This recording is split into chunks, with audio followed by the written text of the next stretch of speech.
If we actually thought about it for like 30 minutes, we could straight up do it where it's like the rising up, yeah, and then like Sam goes back to the streets. And got the gluts, I got the glory. It almost sounds like I'm like screaming it from a distance, like yeah. Like like the trial Pink Floyd of the tiger. Yeah. Oh, it's gonna be so cool when we watch both those. Anyway, all Welcome right. to Geek Out. Does our leverage levels look good? We look great. We do cool. I want to keep that in. All right, do it. Yeah. Fuck it. That's our cold open. Yeah. Okay, 3, 2, 1. Hey, welcome to Geek Out. I'm Sam. I'm Chris. I'm Jake. Josh is going to be in. He's already left for San Diego, so he's kind of got us beat. We'll see him next week. So for now, we're just kind of doing classic lineup. You guys, anything interesting happened since last week? A couple things. I think so. Yeah. I think probably the best thing to start out with, I think, because we all three saw Terminator Genisys. Let's talk about that for a little while. Sure, yeah. Let's talk about how it's at the very least better than Terminator 3, Rise of the Machines, and Terminator Salvation. True that.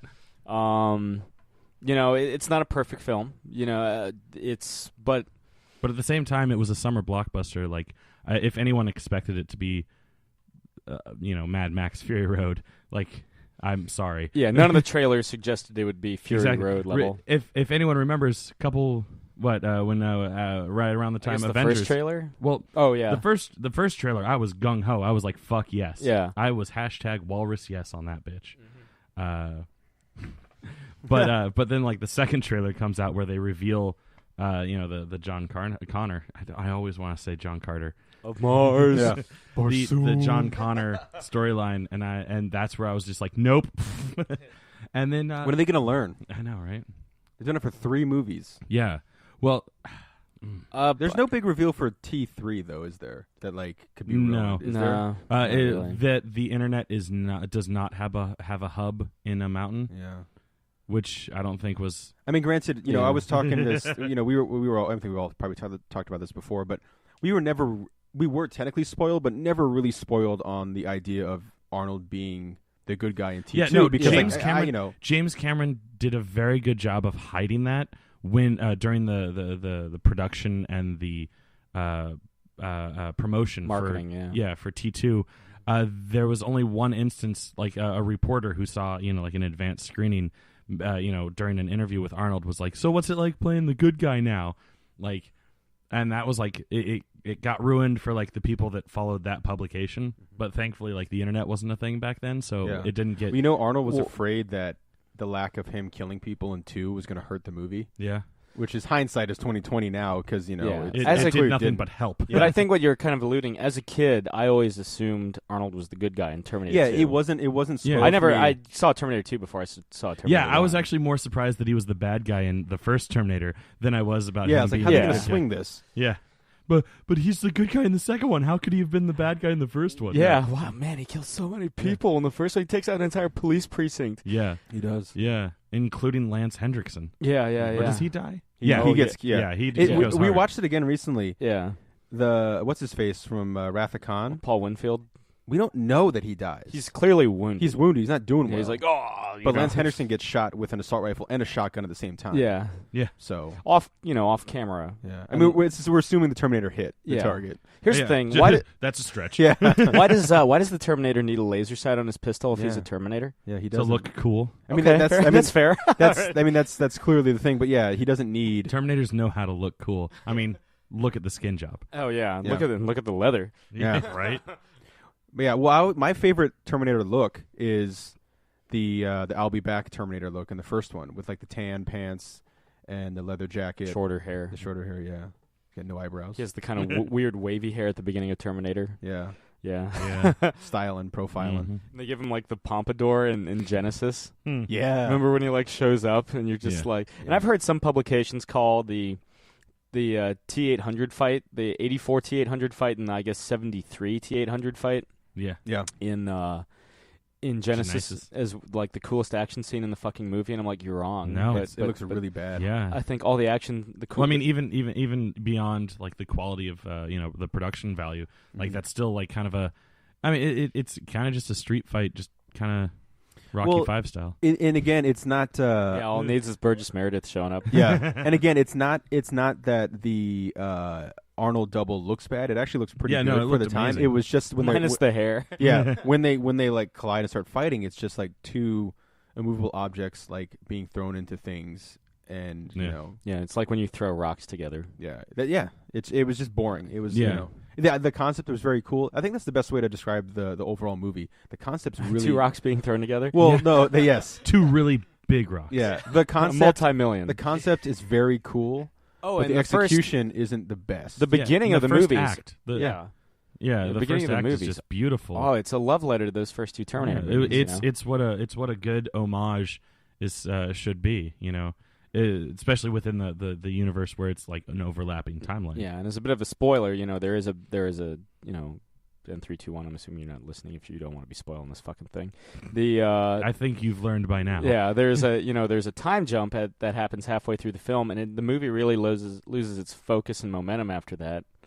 My big thing with that was like I was like it. The idea of like jumping forward in time, like okay, cool, you're going a different direction than what like every other Terminator movie except for Salvation has done, but that was in the pilot episode of Sarah Connor Chronicles, and it was kind of silly when they did it, and you didn't do a better job. Well, the problem is with every Terminator movie post T2, when it has to be original, it starts to crumble. Yeah. Hardcore. Where do you guys think that? And we've talked about it in our episode Rise of the Machines, currently available. Where do you guys? But let's go a bit more into detail. Where do you think Terminator 3 and Terminator Salvation fall short? Like in comparison, because like for this one, for me, it's a weak lead as Kyle Reese. Yes. And a loss of focus and you know when the movie. I think once they get to the Cyberdyne headquarters at the end of Genisys, it regains. It picks back up. Yeah. For me, it's at least in Genisys, a moment when I was completely like, "What the fuck?" is when they're changing in the locker room, and it cuts to the ridiculous shadow of Sarah Connor, and he's like looking at her, and it's just it's so unnecessary, clearly body double and stupid. I mean, it's like it's not even like a human. It's like you know, it doesn't look anything. You know, it's just hand it's dumb. puppets. Yeah, it might as well be that. And then, but you know, there was never Amelia Clarke though. She's fantastic. She did an amazing job. Fantastic. And what I want to see more of, like for the next Terminator movie, or like a prequel, or you know, in the everything's a shared universe now, whatever Terminator universe is, I want to see the movie where Arnold is sent back, and you don't even have to cast Arnold. You just cast a guy who looks like him because you can get the shades, get the jacket, whatever. I want to see the movie where he comes across 9-year-old Sarah Connor, and like they hang out. That would be really cool. Cause have it be like Dark Knight Rises, where you got this big, you know, Terminator and the little girl, you know, sidekick. Yeah. For me. To go back to your question that you asked, Sam, for Terminator 3, where I feel like the biggest, I guess, handicap that movie has is the loss of Sarah Connor. Like, the fact that there is no Sarah Connor character kind of ruined it for me. Like, she is a mainstay. An integral part of it. An integral part. Yeah, and they so much so they even have Linda Hamilton come back to record brand new audio for Terminator Salvation. Yeah, and then Terminator Salvation, what really lost it for me was Christian Bale, and the fact that like you went into it knowing that Sam Worthington was a Terminator. Yeah, and I mean that really disappointed me. And again, the thing about Salvation that I give it props. Like the funny thing is, I'll say that I think Terminator Salvation is a more interesting movie, like a more interesting idea, but I would probably watch 3 before I'd watch Salvation again, is because Salvation tried to be something totally different. Yeah, it didn't try to be held down by an Arnold, it has the quote-unquote kind of Arnold cameo, but it's trying to be in the future, in the middle of the war. We're not going back in time. We're not doing this, and it was a very... I can't always give Salvation props for trying. Yeah. You know, whereas, it didn't just go, okay, we need to have Arnold as a main character. How do we need to have time travel. We need to have, all these staple things. It's like, no, you started the war in Terminator 3 at the end. now let's have the war. Yeah. And like that's what I was saying. Ever since Terminator 3 came out, I was like, the next one needs to be about the war. Yeah. And it was about the war. And it was a logical progression. Yeah, it just logical again, progression of the timeline. It just wasn't. And other well. executioner lyrics. Well, I think for me the big thing that ruins 3 is it's the campiest of the series. That too. So far, they've already set release Knock on dates. wood. Well, they've already set release dates for the 2 sequels to Genisys. Yeah. Some people, ask me, why are you With guys... Matthew Smith. Well, yeah. And Yes, J.K. Matthew. Simmons in Yeah. at least one more. Yes. I was pleasantly surprised with his character, too. Yeah. But Matthew Smith, yeah. But the...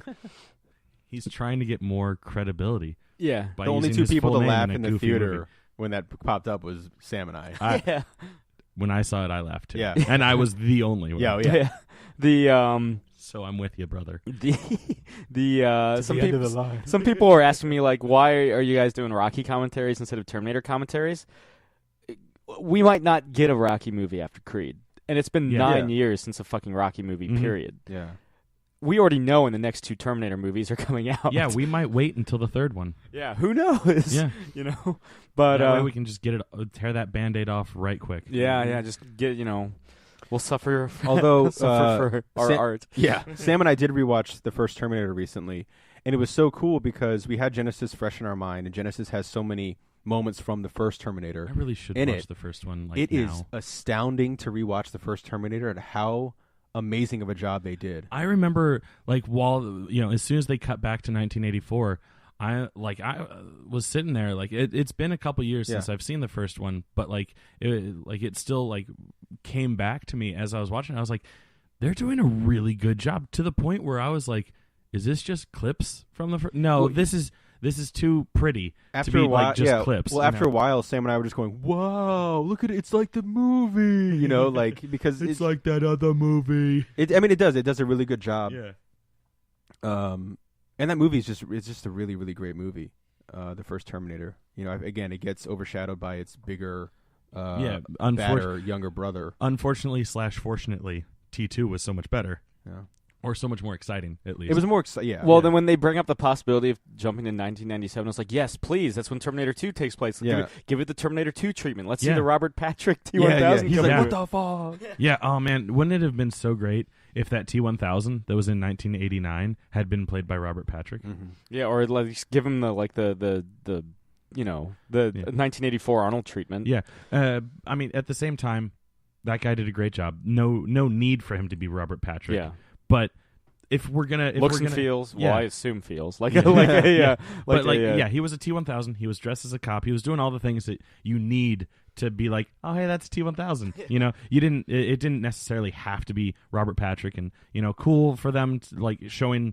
Not to get all preachy, but cool for them showing some diversity. This is the first non-white guy that we've seen as a Terminator, if I remember correctly. I mean, we've had a woman, but Christiana Loken is the TX in Terminator 3. Yeah, but he was Asian. Yeah, clearly. it was awesome. Yeah, it was a Korean actor. Yeah, so cool on them, and he had that one cool thing where in my mind I was like, hey, why doesn't he ever do this? Where he broke off the thing and broke off his dagger or whatever you want to call it, and made it a fucking spear.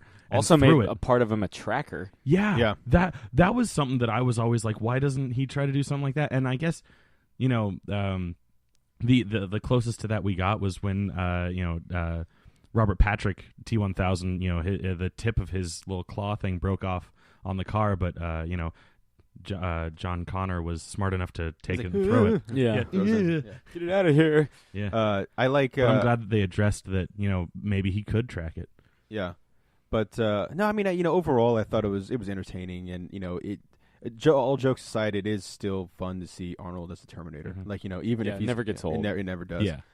Even if he does. Yeah. And even if he still does but that, not obsolete. Yeah. Even if he does have that stupid, shitty smile that wasn't funny the first time. No, it wasn't funny at all. I will say in T2 when he first does the smile, it actually he has this really cool lip quiver that makes it look like it's kind of a robot trying to. It's like I'm trying.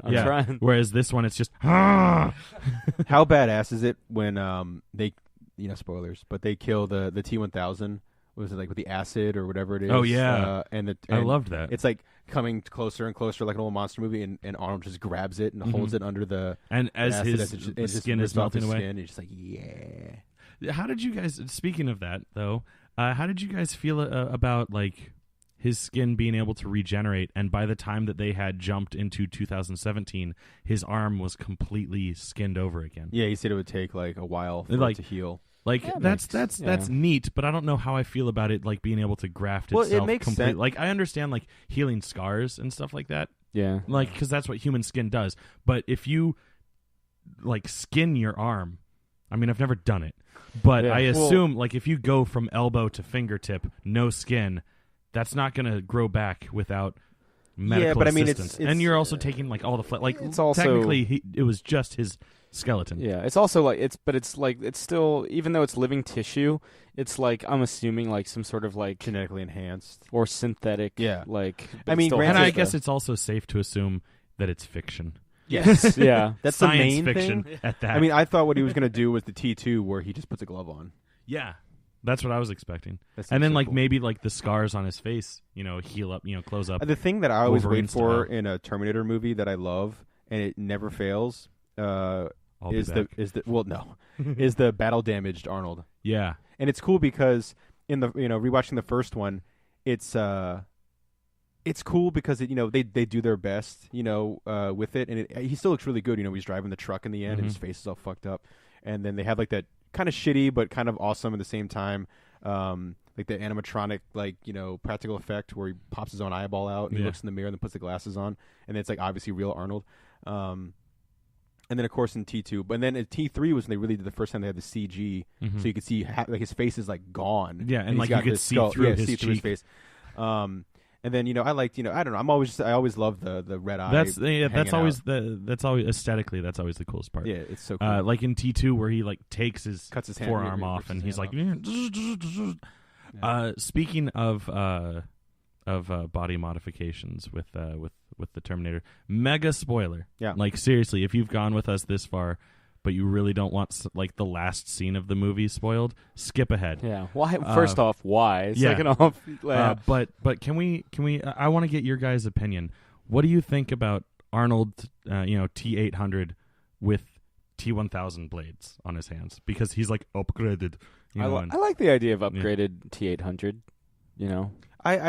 I mean, I'm fine with T801. Yeah. I mean, I'm fine with T8000. it. T8000. Yeah, there you go. I'm fine with it, but I've always liked the idea of this old model is still able, like, without any modifications, every single time, this old fucking T800, like this old beat-up car, can still kick the shit out of this 76 old. I think of my dad's like old 86 or 87 Corolla. Yeah. Like it still can. It's not going to be pretty, but it's still going to win the race every time. That's how I feel. Like it looks cool to see him with the fucking blades, but I was like, but I like it just being a T800. Yeah, here's a question: how come we never see any liquid metal Terminators in the future? Yeah.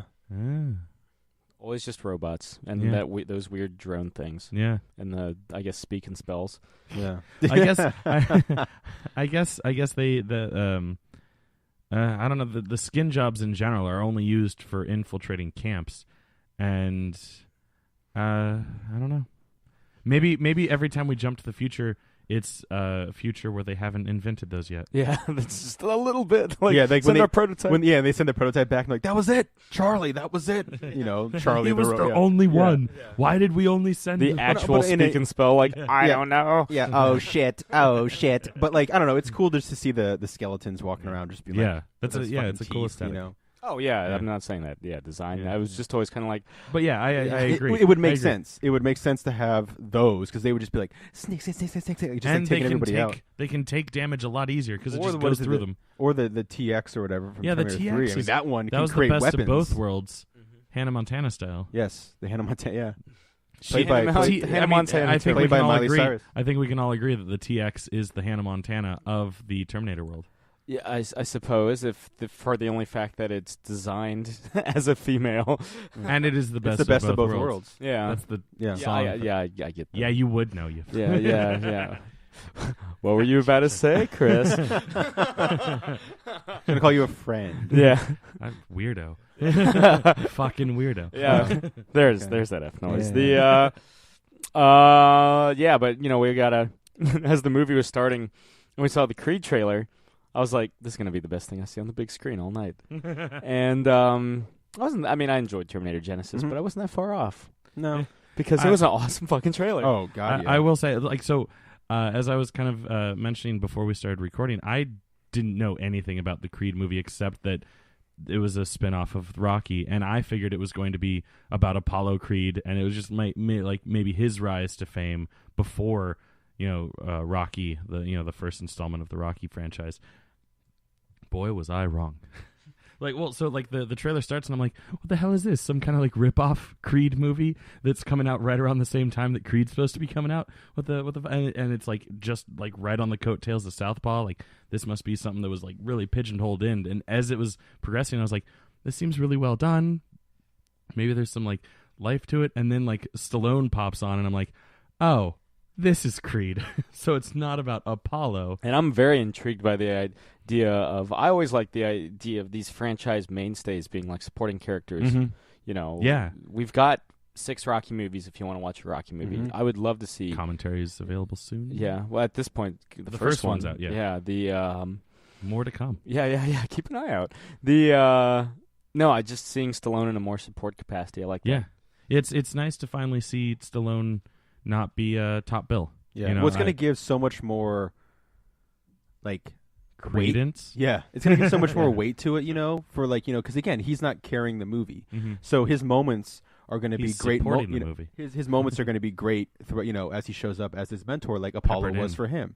And I love the idea. They said it really, early on in the trailer that, like, he doesn't know Apollo, his son, he didn't grow up, with a dad. And this guy that fought his father knows him better than he does. Yeah, and this whole idea of like, I don't know. It just I'm the thing that made me like just so fucking happy like was seeing how excited people were for it. Like when it first came out, that people were jazzed. They weren't like making like, oh, another Rocky movie. They were like fucking jazzed to see this movie because like I said, the first Rocky is my favorite movie of all time, and I'll watch any Rocky movie that comes out until they stop making Rocky movies. And the way that Balboa ends was so perfect for that character that I was like, that's it. It's perfect. I'm not gonna say. Like it's because I haven't seen it yet. It's just so perfect how it ends. Commentary coming soon. And so this is such a smart way to keep the franchise going. Because again, you don't focus on Rocky because, like Sam said, I mean, clearly he doesn't die. We got the 6 movies. Yeah, he's got. He apparently has some workspace with all these, like newspaper clippings up. Well, that's his. Oh, I know exactly what it is. I've seen Rocky Balboa. Well, no, but well, like, yeah, like unlike me. Yeah. What are you trying to imply, Sam? That I've seen Rocky Balboa. Yeah. I don't think you tried to imply that. Yeah, I think, there was no implication. You succeeded to inform. Yeah, it's but I like the idea that he's like, and he's wearing the same like host jacket. Yeah, telling his stories. Yeah, to the kids who don't care. Yeah, but yeah. It looks good. Hold up your fist so it makes you look more hazardous. Yeah. You think his son's gonna be in it? Oh, played by. There's like no reason for it. There's no reason for it, but I don't think so. I think we'll only get Stallone. We won't. Paulie will be in it. Probably not. I think I think he's like retired. Maybe. Who knows? I don't make these fucking things. But no, I don't think we'll see Paulie or Rocky Jr. Yo, Robert. Yeah. I think they said everything they needed to say with Rocky Jr. Yeah, and they say it well. Yeah. Yeah, that isn't like a slight, but no. I think that's it. So there was some other thing that happened. And another thing. More recently that Sam and I got to enjoy. And that was the Foo Fighters quote-unquote 20th anniversary show at RFK Stadium on Independence Day this past week. Yes, yeah, it was... that was jazzy. That was fucking awesome. It's the 3rd time I've seen the Foos live. It's the 2nd time you've seen Heart. Yeah, and second time for both Heart and the Foo. Yeah. The Flu? The Flu, yeah. What I like, if you don't know the concept of Sonic Highways, which is the album the Foo Fighters are currently promoting, it's the idea that, these major American cities, D.C., Chicago, Los Angeles, New Orleans, Nashville, Austin, Seattle, and New York. Oddly enough, not Detroit. No Detroit, no Motown. No Rock City. Yeah, they do interview Paul Stanley. Yeah, they do. And he showed up in like the pre-show clip, and I was like, yeah. He has the coolest intro too, because everyone just kind of like, it's like those like commercials where you see like farmers and they're just like, like, I'm a farmer. And Paul Stanley's he's like staring, like sitting in like hell, and he like stares up at you, and you're just like, oh, it's Paul Stanley. Star Child. The idea that, you know, these great American cities each have their own unique sounds and stylings, and so the Foo Fighters album is inspired by each of these cities. Yeah, and depending on which city you're in, you might get inspired by a different just atmosphere, you know, regardless of how much exposure you have to the city. And that was the big thing. Like, Dave Grohl went to all these cities and like interviewed people about the sound of that city, past and present, and I guess future too. Why not? Yeah, I mean, Gary Clark is, you know, only 2 years older than us, and he's, you know, already he's the Austin, he interviews him in Austin and stuff. Mm-hmm. Zach Brown, I would say, is a couple years older than us, and he's, you know, the Nashville pick. But the concert itself was an all-day festival kind of thing at RFK, and it you know, it was kind of like a mini recreation of that. You had Gary Clark from Austin playing. You had Buddy Guy from Chicago, legendary blues guitarist, right up there with B.B. King. Oh yeah, definitely. You had Joan Jett from Los Angeles. Yeah, sorry. LL Cool J's New York. Yes, and Hart from Seattle. Nobody from Nashville. Yeah, oddly. But you had from D.C. You had Red, Gold, Green, and Trouble Funk. Trouble Funk. God. Yeah. Sorry, I got confused with their train song. You know, Trouble Funk Train or Trouble Funk Express. Yeah, Express. And like the only thing going through my brain was Train stuff, and I was like, it's not Train. That's a different band. Yeah, and I think they're from. I don't know where Train's from. I don't give a shit. But they are definitely not Go-Go. Yeah, I mean. Yeah, Trouble Funk. Oh man, you had not Rusty Trombone. God damn it! God damn it! We know where my mind's on as usual. Yeah. What was Trombone his name? Shorty? Shorty. Yeah. Yeah. God, so very close to Rusty Trombone. They were followed by the Cleveland Steamers. Which was weird because they didn't do any episodes in Cleveland. Yeah, you know, and I didn't, and it's crazy. The Cleveland Steamers didn't play any music. Yeah. Just a really messed up show. I feel different after seeing that. I don't know whether it's better or worse, but different. Part of my soul changed after seeing Cleveland Steamers. I did feel the last bit of my childhood innocence just float away. Yeah. Off into the hot July sky, just evaporate. Yeah. And then it rained. Yeah, for like an hour and a half. Yeah, like torrentially. Yeah, right. As soon as Joan Jett finished her set, they came on the PA and were like, "Okay, we need to evacuate the field and most of the stadium." There's a good chunk of people that kind of held out on the field too. Yeah, they did. There was I don't know if you saw my post on Twitter, but there was one guy that we saw just chilling by the rear speakers. He just sat down, and we thought that he was doing some kind of like sit in or, you know, refusing to leave or something like that. We saw like a couple security guards, a couple event staff come over and talk to him. Then we see EMS come over and like they're, you know, like helping him out, you know, giving him water, and then took him off on like a wheelchair. And we were like, oh, he has like heat stroke, or he's like passed out drunk already. And we're at like 4:00 in the afternoon. By the way, RFK, why cash only just about everywhere? Yeah. And why run out of bottled water and hot dogs on the 4th of July by 2:30 in the afternoon? It was raining. You didn't need to buy bottled water. Yeah. God damn it. Just open your mouth and lean back. Yeah. But it was a good show. I mean, the walking vendors all had bottled water. Yeah. That's why they kept giving them to those fuckers. Yeah. They took it. Well, here's the thing. They only had a handful of spots that took credit cards, and those places ran out of food and drink immediately because, funnily enough, not everybody had the money for the exorbitant stadium prices. Huh. Go to the ATM. Yeah. Well, those ran out of money, too. And, or broke. Or broke, yeah, from overuse. Both versions of broke. Yeah. So it was, that part, maybe be better about it. But the show itself, I mean, I was there from the beginning. I got to see Red, Gold, Green, who are some, big local band, very good. One of their albums, their last album, I believe, had Dave Grohl on it. Yeah, and I got there right about their last song, because I was like, I'm gonna sleep in a little. I was at work until like 3:00 in the morning the night before. I was like, I'm not getting up at 10:00 to get there before any shows start. And like, to be honest, like it was I didn't recognize most of the band names, or at least the first like 2 acts. And then I saw Joan Jett, and I was like, cool, I'm there for Joan Jett. Oh yeah. And I ended up being there for all the musical acts. Yeah. Just I Minus Red, Gold, Green. Oh well, yeah, I missed the first several. The first like 90% of their. Yeah, and then they have the shortest set. So. Yeah. But Joan Jett, with the Runaways or with the Blackhearts or just by herself. So for me, Joan Jett is the undisputed queen of rock. Just period. The end. Yeah. And so but you know what? She doesn't give a damn.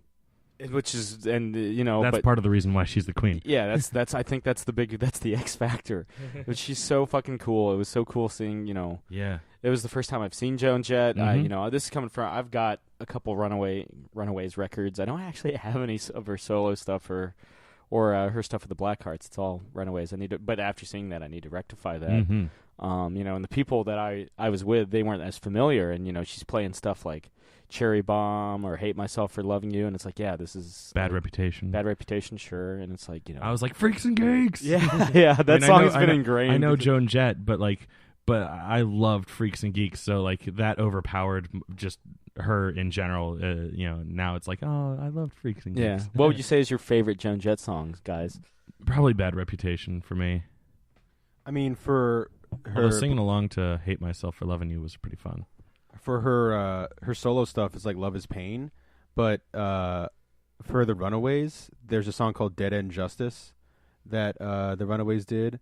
That's on their first album. It closes it out. It has this really, really weird play between Cherie Currie and Joan Jett about getting arrested, but it's just like this like driving, ass-kicking song. And Sam was talking about Runaways albums, like. If you want to try to like get a glimpse or like a moment of the Runaways at their prime, pick up Live in Japan.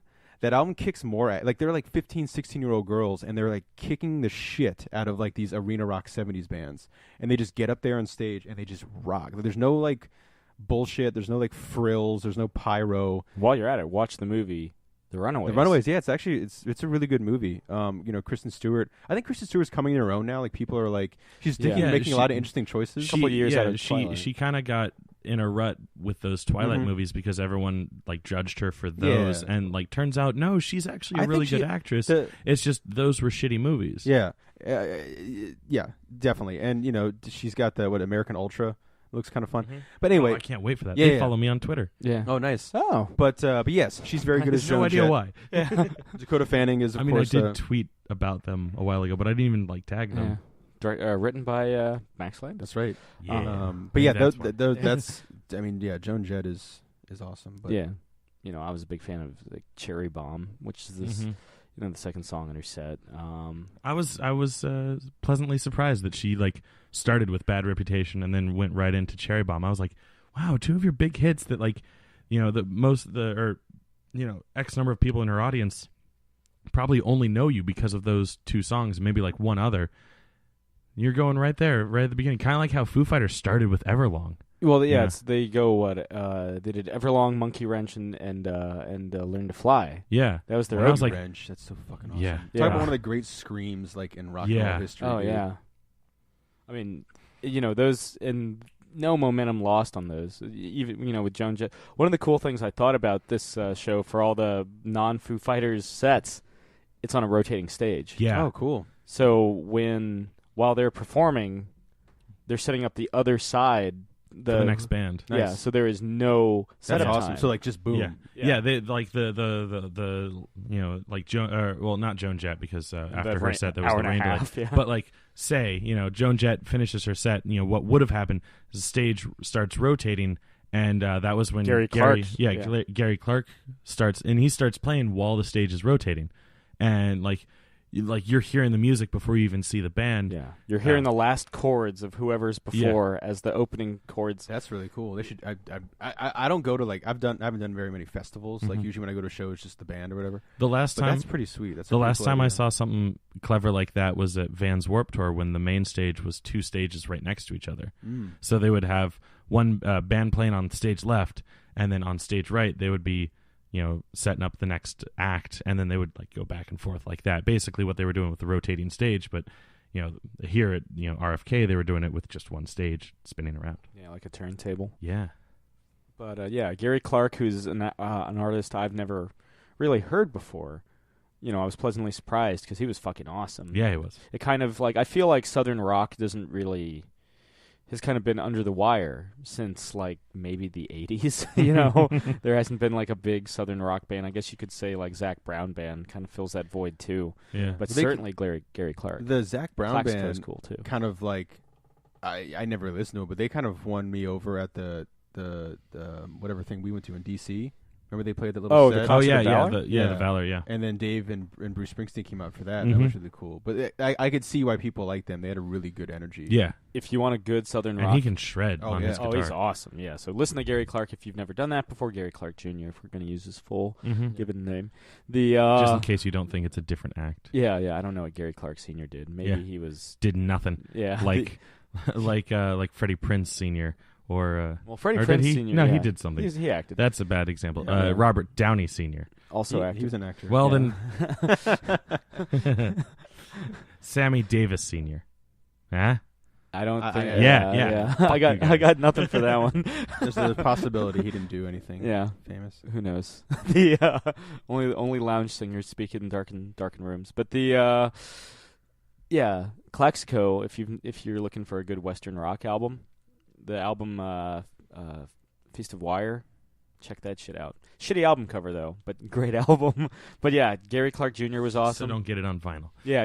Get it. Just buy it on download iTunes. it. Yeah. so it's only a half an inch wide. Use that Apple Music free trial. I'm trying it just for fun. Yeah. What's the who came after Gary Clark? Was that was Heart? Yeah, Heart. Oh man. Oh God. Second time. Just as good as the first, except it felt like they cut their set short, probably because of the rain delay. Yeah, but I was like, only 8 songs. Yeah, I was surprised that they didn't do Magic Man because that's one of their big hits. Oh yeah, and I'm used to them doing a Led Zeppelin cover because they did it. They did a Led Zeppelin cover the first time I saw them, and then at the Kennedy Center, they for that tribute to Led Zeppelin, they did Stairway to Heaven. And I don't. Maybe I was just like, oh well, they've done it twice. Why don't they do it every time? And boo on me for yeah. At least they played Straight On, which is my favorite Heart song. And they started with Crazy on You. And Zach, I was sitting with our friend Zach, who listens to the show and loves it when we mention his name. So hi Zach. Yeah, hello. Yeah. Thanks again for that question. Yeah, the question. Thanks again for the concert ticket. So we had a bet going, what do you think is going to be Heart's first song? And I said Crazy on You because it's got that great guitar intro, which lends itself perfectly to a first song. And he was like, no, I think it's going to be Magic Man, which they didn't even play. So, fuck you, Zach. Closed it out with Barracuda. Yeah. When the entire place felt like it was going to cave in. Yeah. Just everyone reacting to it. Just It's such a hard driving song. Oh, yeah, and I was on the I was on the bleachers so you could feel the entire thing. Every time. So I was the next section behind you, and then a little bit further into the stadium. But there were so many times that I would look down at the section that you were sitting in and just see the bleachers just shaking, and I was like, "That's what you want to see." Yeah. Oh God, it was awesome. You could feel, when something like when the Foo Fighters play "All My Life," the entire place, just the floor feels like it's going to collapse. I loved looking out into the sea of people and just seeing everyone clap more or less in unison. Everyone doing that for LL Cool J. Yeah. He's always wave your hands. But then never gave you instructions on which way to go. Yeah, and he really only paid attention to stage left. Yeah. Well, I think he threw some roses at stage right. I'd like to think, and this is probably giving him too much credit, but I'd like to think that that's because he looked over and noticed that the stage left house right screen kept cutting in and out, so he gave like himself to that side, whereas he's like, I know stage right's got the screen, they'll be okay. Probably giving him more credit than he's due. Yeah. But maybe there was a cute girl over there. Who knows? Maybe. I mean, he did throw out roses. Yeah, true that. You know, he just like rises on this. It's weird because you go from like fucking Heart to LL Cool J, and it rotates to a DJ starting the set. I forget his name. DJ Z Trip or something. Trip, like that. Who was pretty good. Yeah. Spitting some old school. It spins around. It's like a metal staircase, like a fucking Pussycats doll set. Yeah. He started out with like a little version of "Let Me Clear My Throat," and that was great because I like to sing that song all the time, or at least say "Let me clear my throat." Yeah. Now freeze. So like that was cool, and then like the LL Cool J's songs start, and I'm like, the energy just shifted. Not many people know LL Cool J for his music. Yeah, I was like, I was a child of the 90s, but I do not know LL Cool J. I know you from Deep Blue Sea and being the current host of, well, I guess the only host so far, but like, you know, the host of the new show Lip Sync Battle. Yeah. Popularizing fuzzy bucket hats. Yeah. I know your clothes. Like when they had clips of him like in his red tracksuit, I was like, I remember seeing that. He licks his lips a lot too, right? Yeah. That's another thing. Yeah. He also has and like rubs his hands. Yeah. He has a hell of a swagger too. Yeah. Like when he was walking around stage, he's just like, yeah, I run this shit, and like. Well, I mean, you got to walk like that when you have a dick that big. Yeah, I mean, I would never know, but the two songs I do know by L Cool J he played, which was fine, which is specifically Headsprung and Going Back to Cali. Yeah, and for me, I also know only two songs, one of them being also Headsprung and Mama Said Knock You Out. So I three know songs that for you? one. Yeah. Well, vaguely. That's where he started. Mama said Well, I know it out. because I know the phrase "Mama said knock you out," Yeah. so I'm gonna knock you out. And of course, his stage videos are just like these dudes getting just punched in the face, like Rocky 2. Or like really weird, like clip art done in like awkward animation. Like, so Zach and I both went to film school together. That's how we know each other. And like, I spent the entire set of LL Cool J's going, it's so weird that I can see where the layers are on this. Like because like this like when he had the spinning knives, you know, for whatever song that was, like I was like, okay, so this one should be in front of it because like it started out small and it's getting bigger, you know, perspective, but layering has caused it to stay behind this one that is smaller than it, which is just really messing with my brain. Just Cool J, man. Yeah. Cool J. And then Ladies he love him. has his own team of dancers. Yeah. Just popping and locking. Yeah, which the hype crew. The video crew did a poor job of cutting between them and LL. Like you would see one about to do a cool trick, and it would cut to LL, and then it would cut back to one of the B-boys, if I may, and just kind of being like, yeah, all right, I'm about to do something. Yeah. Oh, the camera's on me. Huh, you know, like strike a pose. And of course, I don't know, I feel like L Cool J saw that a lot of people weren't necessarily singing with him, so when he like gets lowered back into the stage, like because he has like into hell, as I like to say it, with all this, because he did have steam and stuff too. As he's lowered back to hell, he's just like, yo, that was my music, if you haven't heard it, listen to it. And then like goes away. Yeah, I acknowledge that most of you weren't feeling me. Peace. Yeah. Word to your mother. Yeah, I got people waving their hands. Cool. Yeah. Gave out some roses. We do enjoy interacting with the stage personality. Yeah, you know, he was charismatic. Yeah. He wasn't familiar. Yeah. But after that, we got Buddy Guy. Yeah, who probably even less, you know, familiar, but he still got everyone going. Yeah, because just sheer talent. Yeah. You know. Yeah. Not to say LL Cool J doesn't have the talent, but it was just bleeding out of him. I mean, he can play a fucking guitar solo with a drumstick. Yeah. Which he did do. He put his guitar up on his shoulder like it was a violin and plucked at the strings during one of his solos. The thing about Buddy Guy is, even though he's like, you know, he's like 90. Yeah, or might as well, and he's just like, he makes it still look so fucking easy. Yeah. Like it's just the easiest thing in the world. Mm-hmm.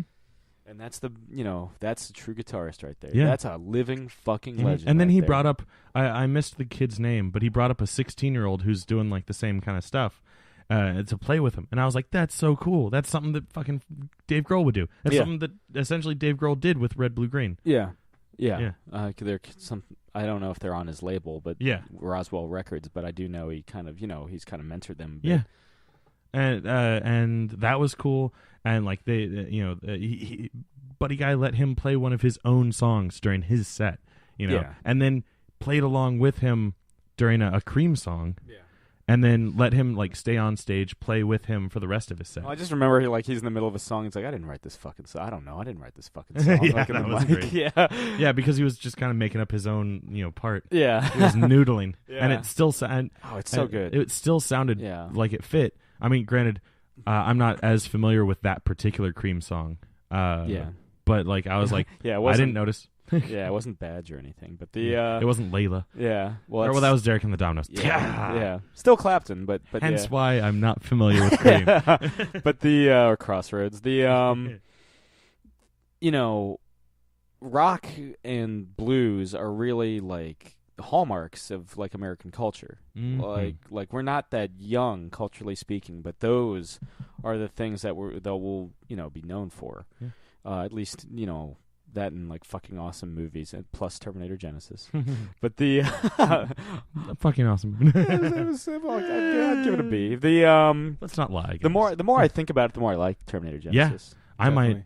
Nah, I probably won't see it a second time. But I will probably see it again before I see Terminator 3 or Salvation. Yeah. Oh, definitely. Yeah, absolutely. Yeah, I have no, when it comes out on immediate home plans video to see 3 or 4 again. Yeah.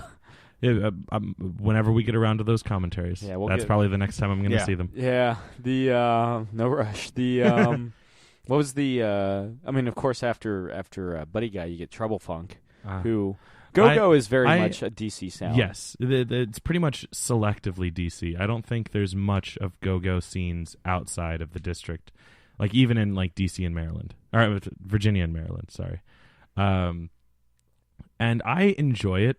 I think that's more so because of my like percussion background. Because Go-Go is very fun to play if you're a percussionist, and probably other instruments as well. But like, so I enjoy go-go music, and it's fun like living in this area and having it still be around, even though it was a very 80s thing. But that being said, Trouble Funk, it felt like they only played one song for the hour slot that they had.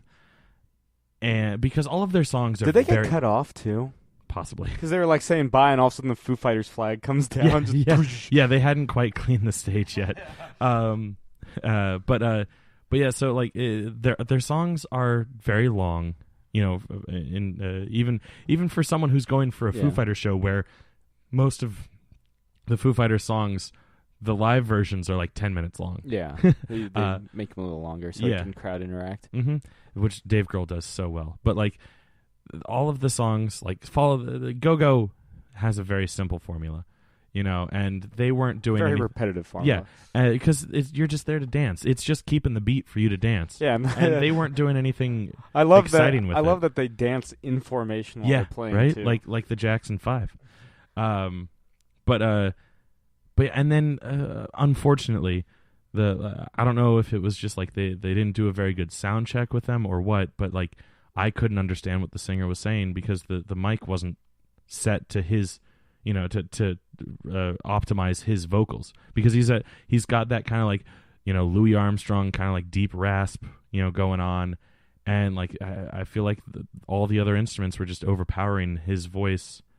And then it's just difficult to understand that kind of voice in general. So like even when he was talking by himself, like it felt like it wasn't, set to the right, equalizer or equalization while he was talking.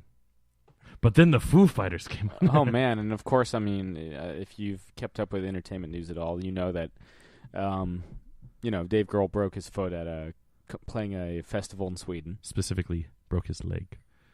Yes, if we feel like splitting hairs. Yeah, dislocated his ankle and broke his tibia, I believe. I'll believe it. Yeah, and we saw the X-rays. He showed us. It looks fucking gnarly. It was bad. I felt bad for the video guy because he kept yelling at him to like put the video on, because he showed the the clip video, of, and it was on the center screen, but Dave Grohl couldn't turn around enough to see the center screen. He's on the throne. Yeah, oh my God, if you haven't seen it, look it up. There's pictures all over the internet. Look at his throne that he's on that moved. Yeah. I love the fact that it moved. We also saw his prototype drawings of it. Yeah. His concept art. But yeah, of it. so it complete with a little comment like shit shooting off the top. But yeah, so it wasn't on the side screen, so he kept giving the video guy shit for not playing the video, and I was like, he's looped it like 3 times already, Dave. You just can't see it. Yeah, but I mean, it was, but yeah, he did the entire set from this, just about the entire set. Yeah, from this throne. Yeah, save for about 2 acoustic songs, right? Times Like These and My Hero. Yeah, which whenever he plays those, and it's and I think he pretty much only plays them acoustic now at live shows. He does. I've seen him do plugged in versions of My Hero. Yeah, but I felt like at 11 those were the acoustic ones. Anyway. Yeah. Not that matters, but like when those are like acoustic, it hits me hard, and there's Times Like These is my favorite song off One by One. Yeah, no, it's definitely up there with one of the best ones on that. Yeah, so it was a good long set. A lot of stuff off their first album since it's the 20th anniversary of that. Couple things off of the new album. Yeah, including my favorite song, Outside, which nobody in my section was like grooving to, but I was like, I'm pretty sure that was the song where I was like, oh, the energy is drained out of the show. I'm like, in my section, I'm like, doesn't this guitar sound fucking amazing? Fuck you! I'm just going grabbing people around you. It's like, why don't you love this? Even Dave Grohl's like, settle down, Sam. I can see you from fucking the stage, dude. Settle down, Sam. It's not that good of a song. Well, there was people like my group was. I'm singing along to the song Outside off their latest album, Sonic Highways. It's the Los Angeles inspired track. And they're like, you really do know the worst every day to every Foo Fighters song. And I was like, well, first off, yes. Second off, this is my favorite song on the album. It's so fucking cool, But yeah, I will admit the energy kind of. But they covered Queen. Yeah, and David Bowie. Yeah. And that was exciting. Awesome. Doing Under Pressure. He started playing the riff, which at that point it could go either way, Under Pressure or Ice Ice Baby. Yeah. And I was kind of fingers crossed hoping for Ice Ice Baby because that would have been more comical. I've seen him cover Pink Floyd before. I've seen him cover the Rolling Stones before. Tom Petty, Van Halen. Trying to remember what else he covered at 11. He was covers, it just Tom Petty or and Pink Floyd? Yeah, okay. Yeah, he covers Pink Floyd. It's been like 5 years. And when I saw him at Firefly last year, they covered Under Pressure again. Yeah. Well, because they do it well. Yeah. They also covered Miss You by the Rolling Stones, School's Out by Alice Cooper.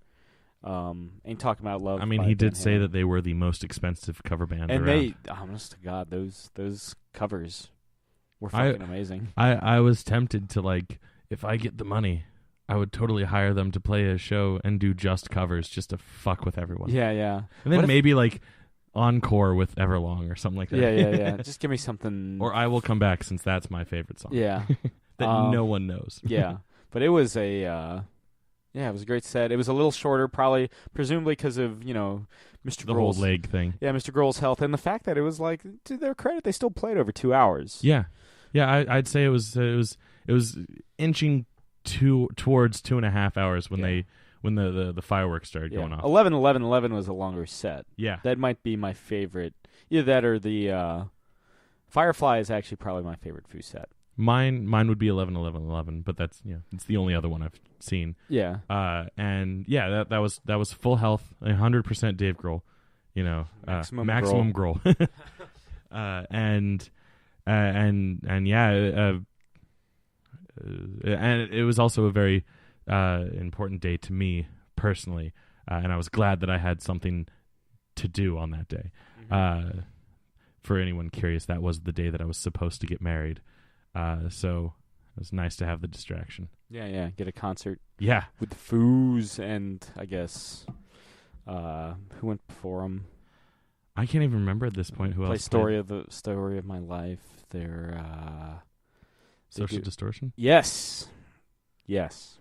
Social Distortion. Yeah, that's right. Social D was at that show. Yeah, they opened that show. Yeah. But it was a great show. We got fireworks.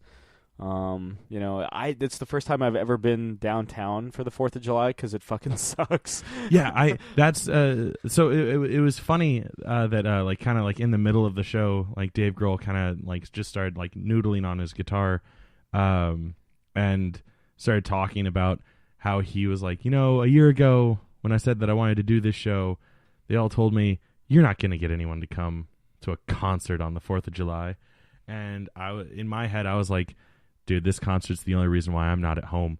I'd be if it weren't for this concert, I'd be sitting at home, probably not even watching fireworks, probably just watching TV. So set off bottle rockets at John's place. Yeah. Like I'd probably do something like that, if anything. And then and he's like, you know what people in DC like on the 4th of July? Rock and roll. And I was like, you know what? Fuck yeah, Dave Grohl. Yeah, he was like, maybe we should make it an annual thing. And I was like, even if you had the exact same lineup, I would still go. Mm-hmm. Exact same set list. Exact same cast and throne chair. Maybe just have Hart play Magic Man this time. Yeah, and a Led Zeppelin cover. Yeah, and let's avoid an hour and a half of rain. Yeah. Could you, Dave? Yeah. Just once. Yeah. You had one job, Dave. Talk to Mother Nature about that. Yeah. Mother Nature's son. Yeah, but no, that's the only thing that would even get me into DC. And I was talking to my mom about it. She was like, I mentioned the how he said like he saw the Beach Boys play on the mall for 4th of July, and I made a joke about that to my mom while she because she was asking me how the concert was, and she was like, I did that. And I was like, oh, my God, Mom, you might have sat next to Dave Grohl. And she's like, yeah, but I would have never known because he was like 10. And I was like, yeah. You do anything fun 4th of July? We closed the shop early. That was Nice. nice. Yeah. I saw that tweet. Yeah. And I Yeah. and I did a rousing rendition of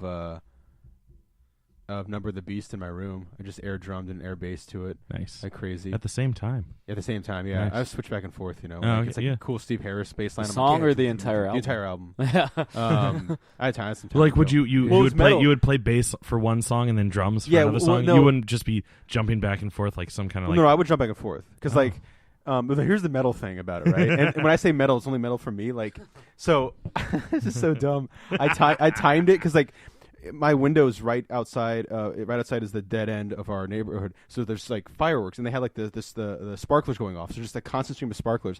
So they was going off and going off and off. So I set it up so I was doing the actual song Number of the Beast. So when he goes, yeah, and he screams, I was like, yeah, and behind me the sparklers are going off. My room was lighting on fire, and I was like, yeah, and I'm just it looks like I was fighting a ghost in my room, just jamming to Number of the Beast. And then I watched the classic albums of Number of the Beast. Where I love that shit. Where they had the Night at the Opera one. They did the one for I think Dark Side of the Moon as well. Is Night at the Opera the only Queen album they do? The classic albums, yeah. I will say, very close runner-up for best 4th of July out of our group. Oh yeah, yeah. I think you guys win, but just by a hair. Yeah. I would love to have played some air bass and air guitar to Number of the Beast. Yeah, not actual bass or actual guitar. No, because I have those actual instruments in this very room. Yeah. But no, I would much rather play air. But the only band I really lose my shit air bassing to is Iron Maiden. You know what I mean? There's other bands it's fine. Yeah, you can you do the Chili Peppers where you you do the bam bam. Yeah. But you got Steve Harris invented the galloping bass line. Just that dude must have the strongest two fingers. Right. Ladies. Yeah, right. I always did the I always liked the Blink-182 bass lines, though he plays with a pick. Is he, okay, yeah, the low end. It's weird because if you played Iron Maiden with a pick, it would be be a totally wrecked. So, it wouldn't sound the same. And it's weird because some Which people. Which is why I could never play bass for Iron Maiden because I'm no good at finger picking. I was, I played bass in bands and shitty bands, and I was shit too. But I always found it way Beatles. Yeah, I always found it way easier to use my fingers. Yeah. Because I felt I was in sync. I like to slap it with my thumb, mm-hmm. but if I was doing anything more than 16 or quarter notes, mm-hmm. I needed to pick. Yeah. Just to keep up. Yeah. Yeah, it depends on the song. If it's something Yeah. like Blink or Green Day, where it's just the same note, like Well, it's the power chord, then It is tough. Yeah, I mean, it's tough if the guy who wrote it with a pick. Yeah. You know, you're going And to be also, able to do I'm a little more drummer, things. so I'm used to just hitting things with sticks. So hitting things with picks is The coolest thing It's in the just like 2 letters different. The coolest thing in the world, though, is like if you watch an Iron Maiden live video, the coolest thing. And I remember during one of the concert videos, they played in L.A. and like Tom Morello was there, Lars Ulrich was there, maybe Dave Mustaine, and they're all like backstage like freaking out. maybe Dave Grohl. Dave Grohl, I think actually, I actually think Dave Grohl was there. Maybe Hannah Montana. I didn't see her, but she might have been. And I'm gonna say no. yeah, but they're interviewing Tom Morello, and Tom Morello's like, dude, I can't fucking wait till when it doesn't matter what song, but usually like during the Trooper or something, he's like, the coolest fucking thing to wait for at a Maiden show is when Steve Harris puts his foot up on the monitor and starts pretending to shoot you with a bass while he's like singing along the lyrics because he fucking wrote all of them, you know. And that's so cool because he's like really shy in the Flight 666 documentary / concert movie they did, where Bruce Dickinson is their pilot for their Ed Force One, where they were the first band to like play like 21. They got 21 tour date, and they did like 80,000 miles, and because they flew a fucking private plane everywhere there. But that was really cool. But yeah, so that was my thing. I played a little Call of Duty. Had some burgers at my parents' place. Had a good time. We watched. They had like. I love watching like the Food Network when you're eating, and they had like all like the 4th of July stuff because you're like, it's like fucking 4D, man. You're like eating the food. Just like the Terminator thing at Universal Studios. Oh yeah, that was awesome. That's been taken down for Has the it? Shrek thing. Oh man, yeah, that was a fun one. Or no. Is that is T2 the I think one? Linda Hamilton did shit for that too. James, yeah. I might be wrong. Terminator, the Terminator thing might still be there because I think James Cameron was like, no, this is a permanent installation. It should be. It was fun. Which is fine, yeah. Yeah, I'm fine I with it love because it's that, amazing. yeah. Oh, you know what else I did? Huh? I was about to go to bed. I was like, you know what? It's only like 1 in the morning. I don't have to be work till like noon. I rented the Wedding Ringer. Oh yeah? Yeah, Did you love it? It was funny because I don't know why I did it. Because I know that you had a glowing recommendation, but I had zero interest in that movie. Yeah. And it was on, and I was like, you know what? I think I'd watched Conan the Barbarian earlier, and I was like, I don't know. I was like, I want to watch The Wedding Ringer because I really like Josh Gad a lot. He's good in it. I can't remember now at the top of my head, but there's a couple moments that are like when you're not expecting to laugh and you just like burst out laughing for no reason. But one of my favorite moments is when like each one has like their own like party trick or whatever, and that one guy has like the one where he dances like a worm or whatever, And there's a one moment where he's like with his chick and they're talking, and the conversation's going nowhere, and he goes, "Watch this," and he starts doing the thing, and she stops. She goes, "Now that's pretty cool," and she starts doing it. He goes, "Stop it, that's my thing." He goes back to eating his like pineapple or whatever, and then when they all get busted, they have the one guy's in the wheelchair. And he is holding, like, everyone knows he clearly does not need to be in a wheelchair. He's holding on for, like, an extra minute to be like, maybe I can roll it. And he goes, nope, and he just gets up and walks away. But, yeah, it is funny, Yeah. Because Kevin Hart is weird, because I remember seeing him in Grudge Match. It was like a year of Kevin Hart was doing like, movie after movie after movie. And I know he said that was, like, there's a weird scene where Josh Gad gets his dick bit by a dog. And, yeah. It's really, really fucking weird. I mean, it's fucking weird. I don't know why I decided to, but I wasn't bummed that I watched it. It had some really funny shit. Oh, real quick, T2 3D closed down on December 31st, 2012. And what if it closed down the day Skynet went active? Right. That would be funny. And it was replaced by the current Despicable Me Minion Mayhem. Get the fuck out of here, Yeah, Despicable The sad Me. thing is, the Minion Mayhem, that's going nowhere. I know. Because they're fucking everywhere. Shit. Little corncob pieces of shit. I mean, they're funny. Yeah, they're fine.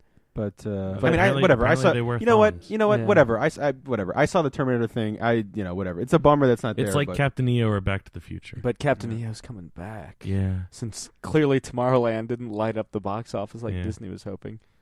You know what Tomorrowland needed? Captain EO. EO. But Or at least Angelica Houston. yeah.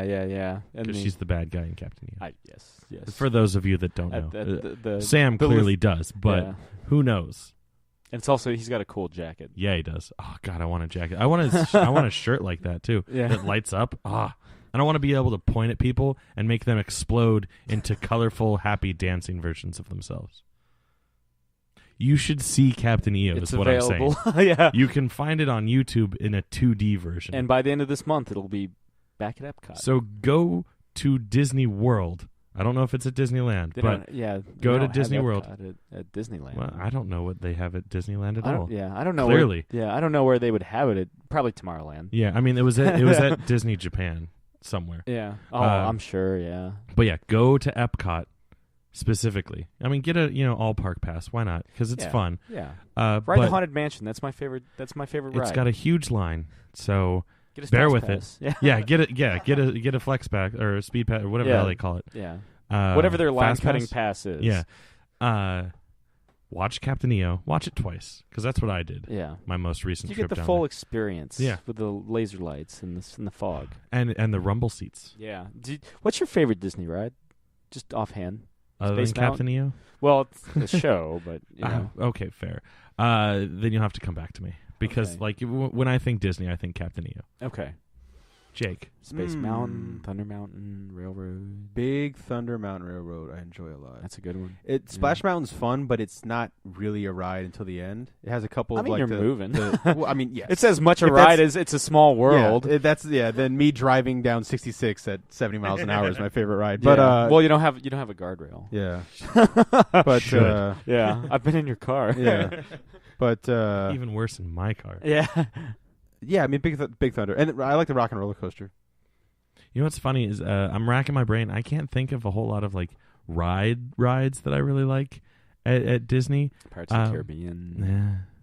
And then now it's even worse with all the actual integration of movies. The Great Movie Ride. Yeah. That's my favorite ride. Oh, that sounds fun. Is that the one that has the Chinese theater? Mm-hmm. Yeah, okay. I love that one. That's fantastic. Unfortunately, it was closed the last time I was there. Yeah, that's I guess Haunted Mansion. That's a pretty good one. You know, my brother and I. Not to the point where I've been to every single Haunted Mansion.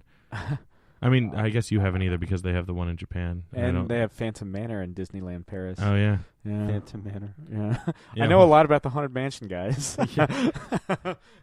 And oddly enough, it's one of his least favorite Disney movies. Yeah. Oh, yeah. Definitely.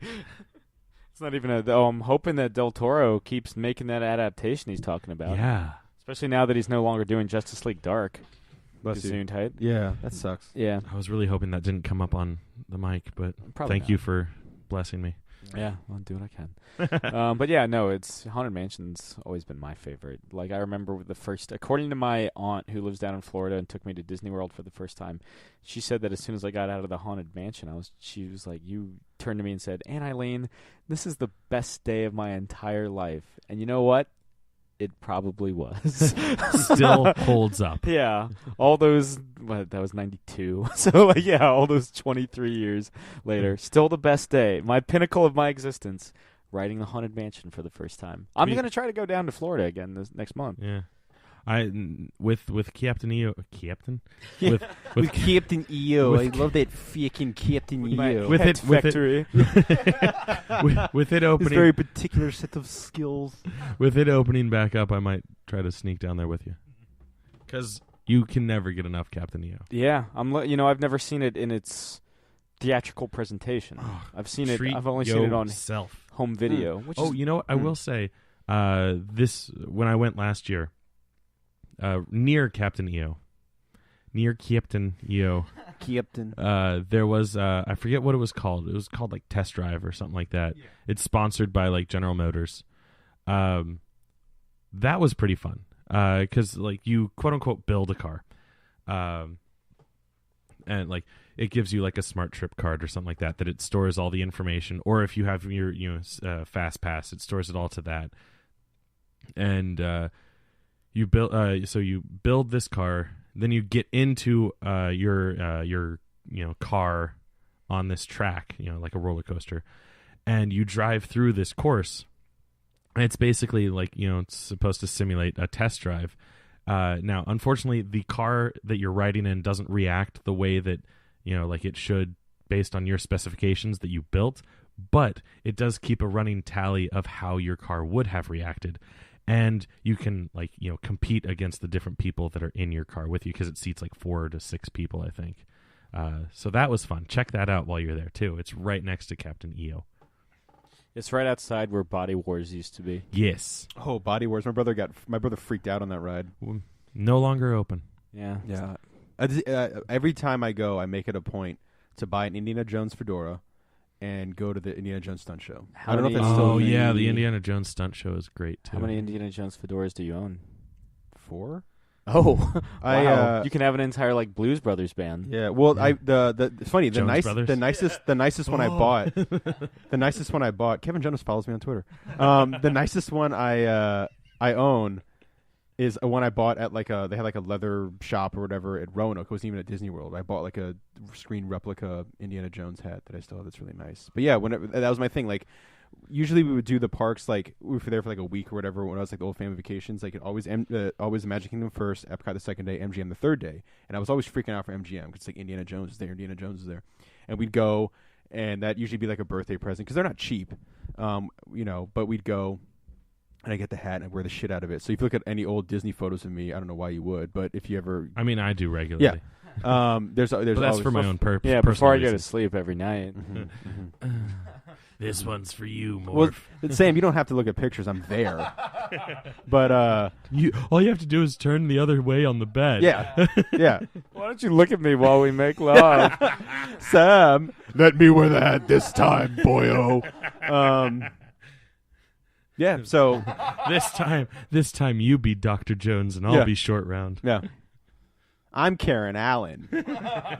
And- I'm your goddamn Yeah. partner. Yeah, I'm Karen Allen in Crystal Skull. And I hate you. But speaking of that, we need a great intro to a metal song. yeah, and I hate you.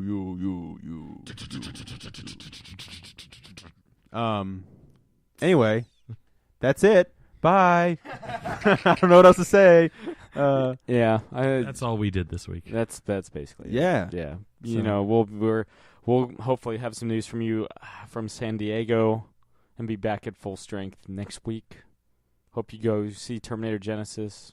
Listen to the Foo Fighters' new album. Listen to fucking Hart and Joan Jett. True that. Anytime those guys are in town now, I'm going to see them. Like, I always knew they were awesome, but now, like, having fucking seen them, it's like, I want to fucking see more. you Yeah. know? Mhm. So, yeah. I love how they can all still shred like the Dickens. That's so Yeah. cool. Yeah. Listen to Maiden. Yeah. Yeah. Maybe air guitar do it. Yeah. Air Ma- bass. Air bass, air drum. Do whatever you want to any of these bands. Air Yeah. sing. They're all the Yeah. bands we mentioned today. Air accordion, if you really want to Yeah. mix things up. Yeah. Air- yeah, we're not air- here to judge. Air something to all the bands we mentioned today because Air they're all oboe. worthy. Yeah. Anyway, this has been another installment of Catching Up. I'm Sam, I'm Chris. I'm Jake. and we'll see you guys next week. Thank you very much. Good night, Eric Bana. Are you kidding me? Dude, just go there, geek out, have a good time.